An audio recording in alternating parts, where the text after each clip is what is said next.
আজকে মশলা কাঁকরোল রান্না করব। এবারে আসুন রান্নাটা শুরু করি। কড়াই দিয়ে দিলাম সর্ষের তেল, দিয়ে দিচ্ছি কাঁকরোল। কাঁকরোলগুলো এরকম লম্বা লম্বা করে কেটে নিয়েছি। একটু হলুদ আর লবণ দিয়ে কাঁকরোলগুলোকে ভালো করে ভেজে নেব। কয়েক টুকরো আদা, কাঁচা লঙ্কা, একটা রসুন আর কয়েক টুকরো টমেটো, এগুলো দিয়ে একটা মিহি পেস্ট বানিয়ে নেব। কাঁকরোলগুলো খুব ভালো মতো ভাজা হয়ে গেছে, এবারে তুলে নেব।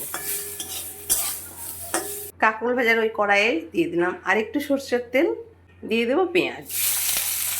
পেঁয়াজটা খুব ভালো মতো ভাজা হয়ে গেছে, দিয়ে দিচ্ছি বেটে নেওয়া মশলাটা।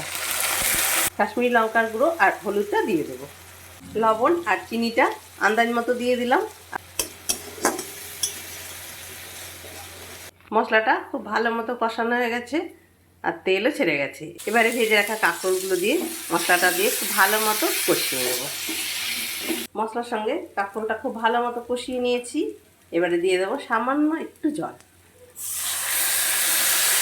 কাঁকরোলটা পুরো সেদ্ধ হয়ে গেছে আর এরকম মাখো মাখোই আমি রেখেছি। দিয়ে দিচ্ছি সামান্য একটু গরম মশলা গুঁড়ো, দিয়ে দেবো একটু ঘি। আগামী দিন আরও অন্য কোনো ভিডিও নিয়ে হাজির হয়ে যাব। ধন্যবাদ।